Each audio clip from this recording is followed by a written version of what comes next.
mas praticantes da tua palavra. Pai, que nesta manhã o teu Espírito Santo haja em nós que estamos aqui na primeira igreja e em todos aqueles, ó Pai, que nos acompanham através das redes sociais, em nome de Jesus, amém e graças a Deus. Podemos assentar, meus irmãos, em nome de Jesus.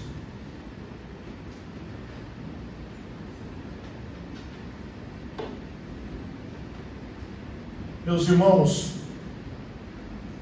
o tema da mensagem nesta manhã é tendo compaixão do próximo. O texto que nós lemos, ele é muito conhecido de todos nós.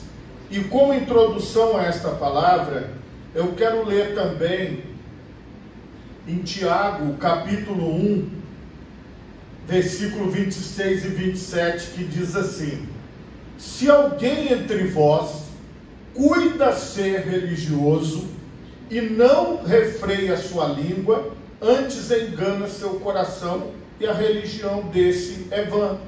A religião pura e imaculada para com Deus o Pai é esta: visitar os órfãos e as viúvas nas suas tribulações e guardar-se da corrupção do mundo.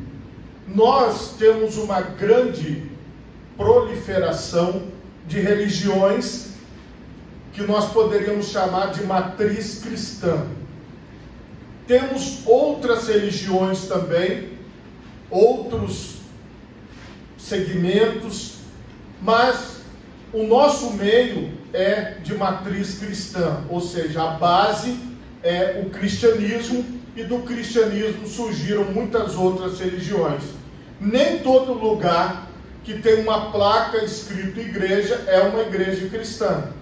Na maior parte hoje, questão de 90%, não são igrejas cristãs. São outras religiões que misturaram os seus costumes e usaram algumas coisas do cristianismo para enganar o povo. Como no Brasil a maioria das pessoas se intitula cristã, então, para enganar as pessoas, os falsos profetas, os falsos pastores, os falsos mestres colocam sempre escrito igreja.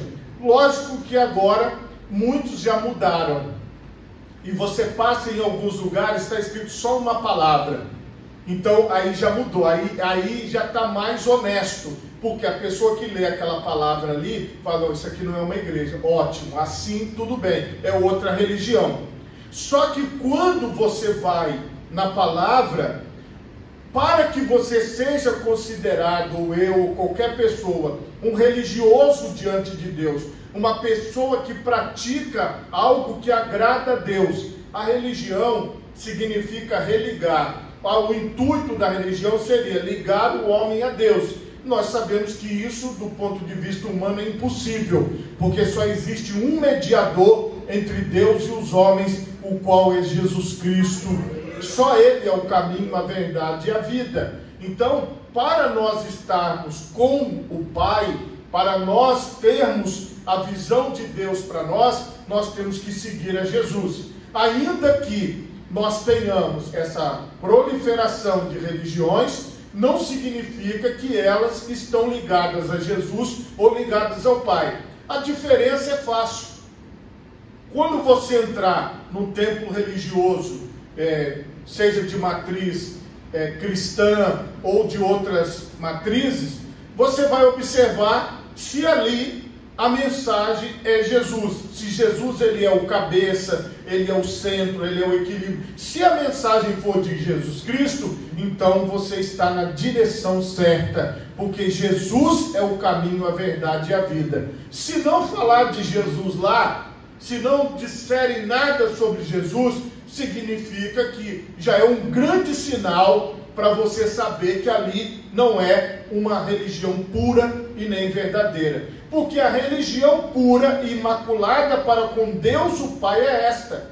Qual é a religião verdadeira? É visitar os órfãos e as viúvas, visitar os necessitados, ajudá-los nas suas tribulações, nas suas dificuldades, e guardar-se da corrupção do mundo. E vocês observem que, nesse interim que nós vivemos, muitas pessoas, elas se envolvem com a corrupção do mundo, elas se envolvem com as coisas do mundo e se distanciam das coisas espirituais. Então ali você também já vê como sinal. Jesus, ele traz um ensinamento poderoso no texto base da nossa leitura, e para aqueles que já ouviram muitas vezes a parábola do bom samaritano, ela é um ensinamento para todas as pessoas que querem encontrar Deus, que querem seguir a Deus, que querem fazer a vontade do Pai Celestial. Jesus, ele andava de lugares em lugares, e de repente as pessoas chegavam para ele com pergunta. Hoje, por exemplo, na rede social tem isso também. As pessoas vão lá na rede social e deixam perguntas, e depois vem o dono da rede social e responde.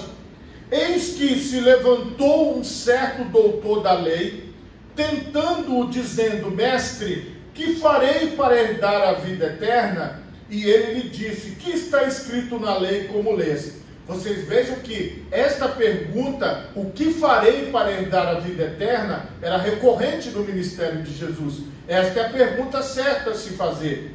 E aí, o Senhor Jesus respondendo disse: amarás ao Senhor teu Deus de todo o teu coração, e de toda a tua alma, e de todas as tuas forças, e de todo o teu entendimento, e ao teu próximo como a ti mesmo. E disse-lhe: respondeste bem, faze isto e viverás. Então, aqui é a base da lei de Deus, do ensinamento de Deus. Até aqui, tudo está certo. Todo mundo está concordando. Porém, querendo justificar-se a si mesmo, disse a Jesus: e quem é o meu próximo?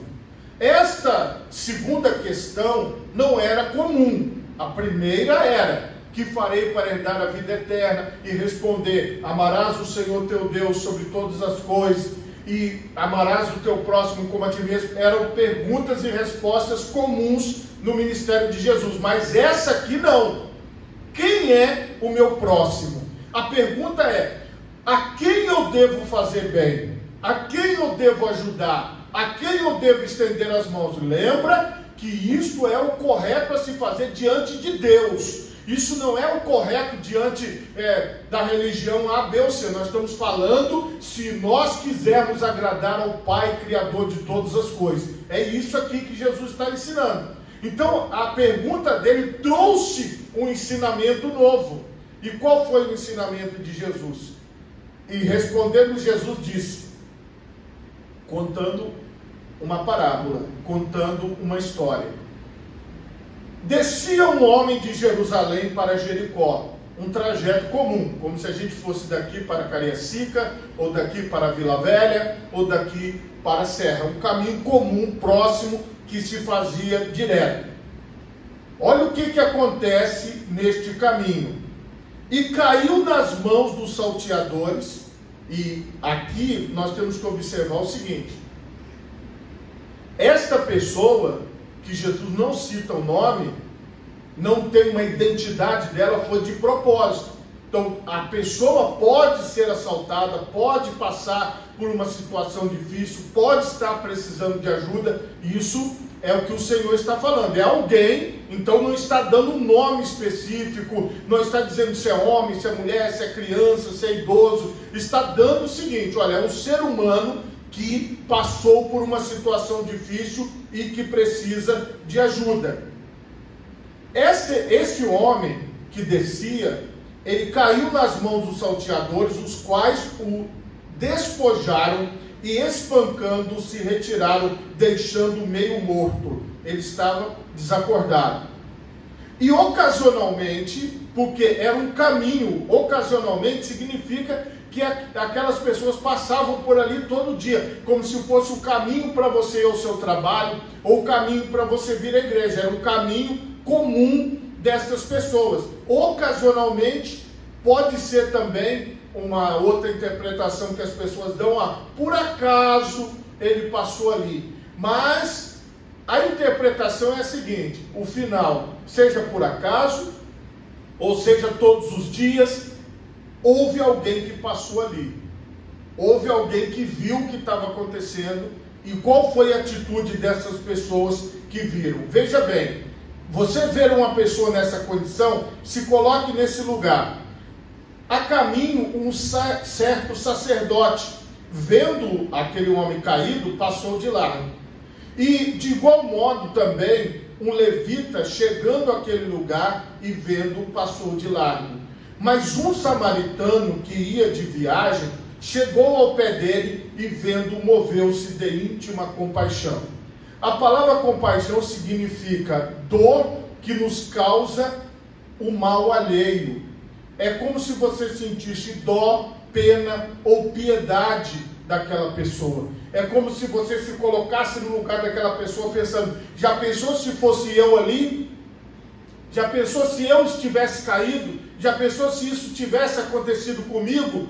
Veja o sentido do Evangelho. Veja como que Jesus ensinava. Para você se colocar no lugar ou no sofrimento que a outra pessoa está passando.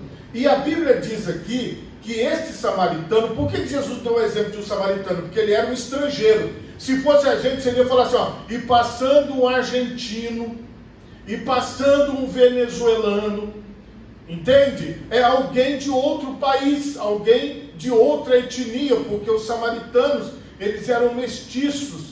Era como nós, os brasileiros, que temos várias raças que se misturaram e formaram os brasileiros. Nós temos descendência de várias raças no mundo e formou-se o povo brasileiro. Assim eram os samaritanos, eles eram mestiços. E como eles eram mestiços, pelos judeus, eles eram mal vistos. Eles não eram bem vistos pelos judeus por uma série de fatores históricos que é muita coisa para falar, não dá para falar nesse pouquinho de tempo. Mas para você entender, era a pior pessoa. Era um estrangeiro, era uma pessoa que eles diziam assim, não, esse daí não gosta de ninguém, esse daí não faz nada por ninguém. Um samaritano, se você dependesse de um samaritano, você estava perdido. Ele nunca vai te ajudar. Jesus deu esse exemplo para chocar aquela sociedade, aquelas pessoas. Mas um samaritano que ia de viagem, chegou ao pé dele e vendo, moveu-se de íntima compaixão, e aproximando-se, atou-lhe as feridas, aplicando-lhes azeite e vinho, e pondo sobre a sua cavalgadura, levou-o para uma estalagem e cuidou dele. Esta é a palavra que nós temos que pensar, e cuidou dele. Então, quando você cuida de alguém, você está praticando a religião verdadeira que agrada ao Pai. Entende? Cuidar das pessoas.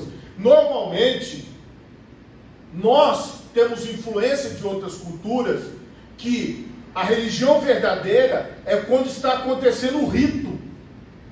Para muitas pessoas, a religião verdadeira é o ato, aquele ato que seria de um culto a uma divindade. Nós temos, por exemplo, nessas religiões hindus, eles fumam uma coisa lá e entram em transe. Nós temos também nas religiões indígenas esta situação. Nós temos religiões que dão chás alucinógenos para as pessoas, e eles sentam ao redor de uma fogueira, e para poder ter aquela sensação, eles ou fumam alguma coisa, ou eles bebem algum tipo de chá alucinógeno, e eles começam a ter alucinações. Para muitas pessoas, o ato de uma religião é aquele culto, ou é aquele chá, ou é aquele espírito que ela recebe, ou é aquela coisa. Não é nada disso para Deus. A religião verdadeira é você ter compaixão das pessoas que precisam de ajuda. É isso que faz a diferença. Porque você vai ter gente necessitada o tempo todo. Aí talvez você diga, mas eu também preciso sim, porque um dia Deus também vai usar outros religiosos verdadeiros para te ajudar, assim como você vai ajudar outras pessoas. A diferença entre aqueles que servem a Deus e vivem a religião verdadeira é que eles entendem que o ato de servir a Deus não é somente na liturgia do culto, mas é 24 horas por dia. É isso que ele está mostrando. É uma atitude que você vai ter sempre. Não é uma atitude só de um dia ou de um momento específico. E ele diz aqui claramente que aquele homem, ele fez o que precisava ser feito.